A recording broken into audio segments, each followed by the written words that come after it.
Hello everyone, welcome back to my channel.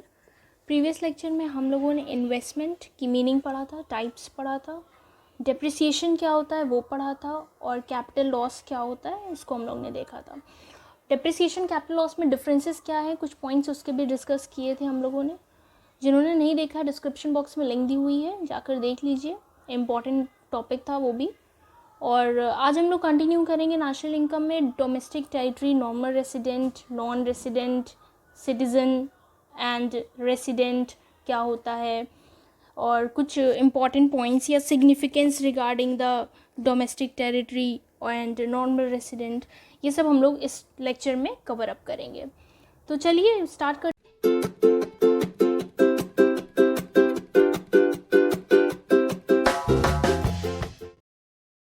करें। तो पहला पॉइंट क्या है, हमें ये जानना ज़रूरी है नेशनल इनकम करने से पहले कि डोमेस्टिक टेरिटरी, नॉर्मल रेसिडेंट, ये सब होता क्या है, नेशनल इनकम, ये सारी चीज़ें हैं क्या। तो डोमेस्टिक टेरिटरी क्या होता है कि जो प्रोडक्ट प्रोड्यूस हो रहा है, जो गुड्स एंड सर्विसेज हैं, वो हमारे बाउंड्री के अंदर रहें, डोमेस्टिक टेरिटरी के अंदर रहें।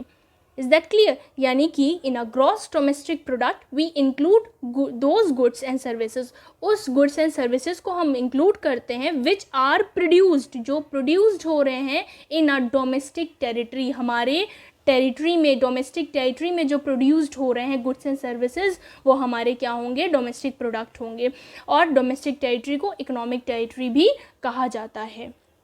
ठीक है, जैसे with in the boundary India, geographical territory, India में प्रोड्यूस हो रहा है गुड्स एंड सर्विसेज, ठीक है, तो वो गुड्स क्या कहलाएगा, हमारा डोमेस्टिक टेरिटरी का कहलाएगा। इकोनॉमिक टेरिटरी, उससे जो हमारी इनकम हो रही है इकोनॉमिक टेरिटरी में हो रही है। ठीक है, नॉर्मल रेसिडेंट की अगर हम बात करें तो नॉर्मल रेसिडेंट समझने से पहले नेशनल इनकम समझा दें हम कि नेशनल इनकम क्या है, sum total of all income, सारे इनकम का total earn by normal resident.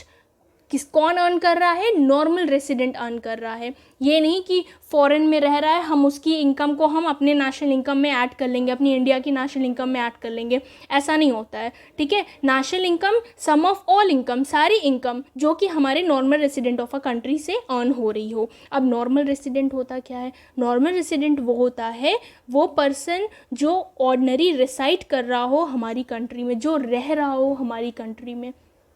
ठीक है, अब जैसे कि कोई एक साल से मान लीजिए, अब मान लीजिए बहुत सारे ऐसे पर्सन हैं जो दूसरी कंट्री में जाकर अर्न करते हैं। ठीक है, तो वो रिसाइड कहाँ के होंगे, वो फॉरेन कंट्री के होंगे, लेकिन अर्न इनकम कहाँ पे आएगी, हमारे इंडिया में आएगी, तो वो हमारे नेशनल इनकम में इंक्लूड हो जाएगा। लेकिन फॉरेनर्स अगर आकर हमारे इंडिया में अर्न करेंगे, ठीक है, और फिर वो जाएंगे दूसरी कंट्री में, अपनी कंट्री में मतलब, तो जो अर्न करेगा फॉरेनर वो तो पैसा लेके चला जाएगा हमारी इंडिया से, तो क्या हम उसको इंक्लूड करेंगे नेशनल इनकम में? नहीं करेंगे, उसको हम एक्सक्लूड करेंगे। ठीक है, तो नेशनल इनकम क्या होता है, sum total of all income, सारी इनकम का टोटल जो कि normal resident of a country earn कर रहा हो। ठीक है, नॉर्मल रेसिडेंट कौन होता है, जो हमारे इंडिया में रह रहा हो, जो इंडिया में रह रहा हो। अब इंडिया का बाहर है, बाहर जाकर देश में रह रहा है, लेकिन करेंसी तो ले आकर इंडिया में ही देगा। ठीक है, तो वो भी हमारा नॉर्मल रेसिडेंट कहलाएगा। Whose centre of economic interest also lies in the economic territory, यानी रह तो रहा है, कमाने के पर्पज़ से रह रहा हो, इकोनॉमिक टेरिटरी, इकोनॉमिक इंटरेस्ट के पर्पज़ से रह रहा हो। ठीक है, तो नॉर्मल रेसिडेंट इन शॉर्ट क्या हो जाएगा आपका, कि जो ऑर्डिनरी रिसाइड कर रहा हो, जो रह रहा हो हमारी कंट्री में, या फिर whose centre of economic interest lies in that country, economic interest उसका लाइज कर रहा हो कंट्री। दो कंडीशन है नॉर्मल रेसिडेंट की अगर हम बात करें तो पहली कंडीशन है stay in a country should be more than 1 year, India में अगर रह रहा है तो 1 साल से ज़्यादा रहे तभी वो नॉर्मल रेसिडेंट कहलाएगा, अदरवाइज़ नहीं कहलाएगा। 1 साल से ज़्यादा अगर रहेगा वो यहाँ, तब नॉर्मल रेसिडेंट उसको वो कहलाएगा। दूसरी बात अगर बात करें दूसरी कंडीशन की, तो interest of staying in that country should be economic, और जैसे इस कंट्री में रह रहा है, इंडिया में रह रहा है, तो उसका इंटरेस्ट क्या होना चाहिए, इकोनॉमिक इंटरेस्ट होना चाहिए, पैसा अर्न करने के पर्पज़ से वो इंडिया में रह रहा हो, तभी वो नॉर्मल रेसिडेंट कहलाएगा। Is that clear? अब नॉन रेसिडेंट क्या होते हैं, तो नॉन रेसिडेंट की अगर बात करें, जितने भी इंटरनेशनल इंस्टीट्यूशन होते हैं are not included as a normal resident. International institution की अगर हम बात करें तो WHO है, IMF है, वर्ल्ड बैंक है, ये सारे इंटरनेशनल ऑर्गेनाइजेशन है, ये सारे लोकेटेड, ये इनको हम नॉर्मल रेसिडेंट नहीं कहेंगे, ये बाहर देश के हैं, तो इन सारे रेसिडेंट को हम क्या कहेंगे, नॉन रेसिडेंट कहेंगे, ठीक है। और जैसे कि एम्प्लॉयज़ है इंटरनेशनल ऑर्गेनाइजेशन का काम करने वाला है, एम्प्लॉयज़ है इंटरनेशनल ऑर्गेनाइजेशन का, are considered resident of the countries to which they belong and not to the international area. Is that clear?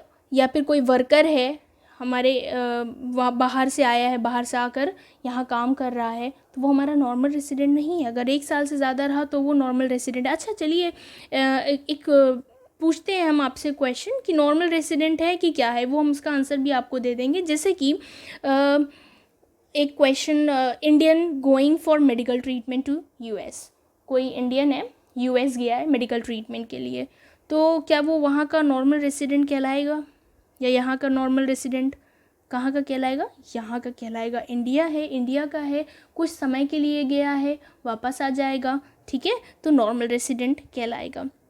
अगर हम बात करें कोई अमेरिकन सिटीज़न है, विज़िट कर रहा है इंडिया बिजनेस मीटिंग अटेंड करने के लिए, तो क्या वो नॉर्मल रेसिडेंट कहलाएगा? नो, नॉन रेसिडेंट कहलाएगा वो, ठीक है। Is that clear? समझ आ रहा है ना? एक और एग्जांपल देते हैं। एन अमेरिकन टूरिस्ट, कोई एक अमेरिकन टूरिस्ट है who stay in India for 2 months, सिर्फ 2 महीने के लिए इंडिया में रहा है, तो क्या वो नॉर्मल रेसिडेंट होगा? नो, वो भी नॉन रेसिडेंट होगा। हमने बताया नॉर्मल रेसिडेंट होने की 2 कंडीशन है, एक तो इकोनॉमिक इंटरेस्ट हो उसका, ठीक है, दूसरा 1 साल से ज़्यादा वो रहे इंडिया में, तभी वो नॉर्मल रेसिडेंट कहलाएगा। Is that clear? चलिए अब बात करते हैं सिटीजन एंड रेसिडेंट की, कि दोनों में फ़र्क क्या है और दोनों होता क्या है। सिटीज़न क्या है? लीगल कॉन्सेप्ट है, प्लेस ऑफ बर्थ है उसकी, जो पर्सन रह रहा है, लीगल प्रोविज़न मिल रहा है उसको, जहाँ पे उसका जन्म हुआ वो क्या बोला जाएगा, सिटीज़न कहलाएगा वो, ठीक है, सिटीज़न ऑफ द कंट्री कहलाएगा। और अगर हम रेसिडेंटशिप की बात करें तो economic concept which needs the following 2 condition. पहली कंडीशन क्या है कि या तो वो 1 साल से ज़्यादा रहे कंट्री में, या फिर उसका इकोनॉमिक इंटरेस्ट हो। क्लियर? रेसिडेंट की अगर हम बात करें, रेसिडेंटशिप की बात करें तो stay for more than 1 year, 1 साल के लिए रहे, या फिर उसका कोई इकोनॉमिक इंटरेस्ट हो, यानी पैसा अर्निंग का कोई मोटिव हो, ठीक है। It is not necessary that a person in the both citizen as well as resident of, ज़रूरी नहीं है कि वो पर्सन जो सिटीजन है वो रेसिडेंट भी हो कंट्री का, हो सकता है सिटीजनशिप इंडिया की हो और कमा रहा हो बाहर जाकर, ठीक है, ज़रूरी नहीं है जो सिटीज़न है वही रेसिडेंट भी हो। Is that clear? चलिए आगे भी कुछ पॉइंट है वो भी क्लियर कर लेते हैं। देखिए significance of concept of domestic territory normal resident. Significance यानी कि इंपॉर्टेंस, क्या इंपॉर्टेंट कॉन्सेप्ट है डोमेस्टिक टेरिटरी का और नॉर्मल रेसिडेंट का। तो चलिए देखते हैं कि कॉन्सेप्ट क्या है। Domestic territory helps to estimate the domestic product. Domestic product को एस्टिमेट करने में हेल्प करती है domestic territory. Domestic product include करता है गुड्स जो कि प्रोड्यूस्ड होता है प्रोडक्शन में, ठीक है, और लोकेट कहाँ पे होता है, इकोनॉमिक टेरिटरी में लोकेट होता है। Irrespective of fact whether carried out by the resident, या तो वो रेसिडेंट उसको खरीद रहा हो, ले रहा हो, या नॉन रेसिडेंट ले रहा हो, वो मैटर नहीं करता, लेकिन प्रोड्यूस जो हो रहा हो वो विद इन द बाउंड्री हो रहा हो, जोग्राफिकल टेरिटरी में हो रहा हो, तभी वो डोमेस्टिक प्रोडक्ट कहलाएगा, ठीक है। अब नॉर्मल रेसिडेंट, और हाँ मॉनेटरी वैल्यू जो आएगी, जो पैसा मिलेगा, ठीक है, डोमेस्टिक प्रोडक्ट से वो क्या हो जाएगा, हमारी डोमेस्टिक इनकम हो जाएगी। क्लियर? सेकेंड पॉइंट अगर हम बात करें, सेकेंड पॉइंट में क्या कह रहा है कि नॉर्मल रेसिडेंट क्या होता है, वो एस्टिमेट करता है नॉर्मल प्रोडक्ट को, ठीक। जो डोमेस्टिक टेरिटरी थी वो किसको एस्टिमेट कर रही थी, डोमेस्टिक प्रोडक्ट को। नॉर्मल रेसिडेंट किसको एस्टिमेट कर रहा है, नेशनल प्रोडक्ट को। अब नेशनल प्रोडक्ट क्या इंक्लूड कर रहा है, गुड्स इंक्लूड कर रहा है जो कि प्रोड्यूस हो रहा हो नॉर्मल रेसिडेंट में, हमारे इंडिया में ही प्रोड्यूस हो रहा हो, रहने वाला हमारे इंडिया का ही हो, respective of fact whether the perform with in the, या तो हमारी इकोनॉमिक टेरिटरी में प्रोड्यूस्ड हो रहा हो या आउटसाइड या बाहर हो रहा हो, लेकिन रहने वाला क्या हो, हमारा इंडिया का हो। तो मॉनेटरी वैल्यू जो होगी वो नेशनल प्रोडक्ट की, उसे हम क्या बोलेंगे, नेशनल इनकम बोलेंगे।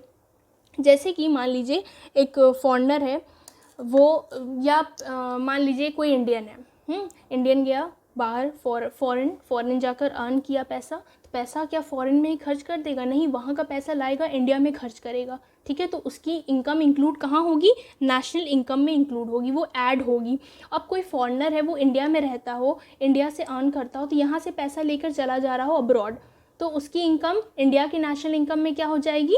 माइनस हो जाएगी। इसी को हम बोलते हैं कि एक होता है फैक्टर इनकम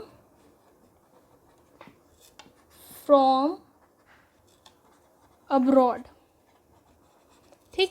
दूसरा होता है फैक्टर इनकम टू अब्रॉड।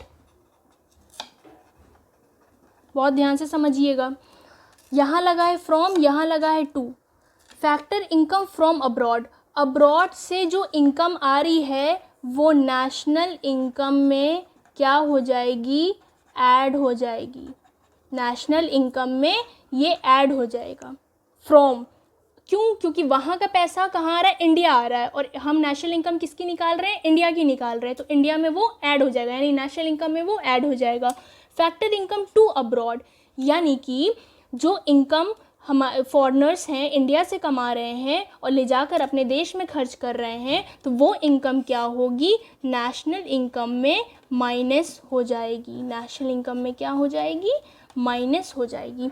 यानी factor income from abroad national income में ऐड होगा, factor income from to abroad national income में माइनस होगा। जब हम फॉर्मूला करेंगे तो उसको हम आगे बताएंगे, और इसी प्रोसेस को हम क्या बोलेंगे? नेट, यानी net factor income from abroad. ठीक है, एक चीज़ और क्लियर कर देते हैं, जैसे कि मान लीजिए नेट की बात करें, अगर हम इसको हम net factor income receive from abroad भी हम कह सकते हैं। मान लीजिए आगे दिया हुआ फ्रॉम नहीं लिखा हुआ है, तो रिसीव भी होगा, और इसको हम क्या कहेंगे? पेड, यानी बाहर में हमने पेड किया और ये हमने रिसीव किया, रिसीव वाला ऐड होगा, पेड वाला माइनस होगा। तो यानी net factor income from abroad का फॉर्मूला क्या हो जाएगा आपका? फैक्टर इनकम नेट फैक्टर, या फिर F net factor income from abroad minus factor income to abroad. ठीक है, हम क्या कर देंगे? इसको माइनस कर देंगे। ठीक है, और ठीक है, इतना बहुत है, इतना सफिशिएंट है आज के लेक्चर में। नेक्स्ट हम लोग और कंटिन्यू करेंगे इसके आगे जो भी टॉपिक दिया हुआ है, जैसे कि जीडीपी वगैरह है, जीडीपी देख लेंगे, नहीं तो फैक्टर कॉस्ट और मार्केट प्राइस क्या होती है उसको पढ़ लेंगे। Is that clear? तो आज का लेक्चर अगर समझ में आया हो तो do like and subscribe my channel, and thank you for watching. Thank you.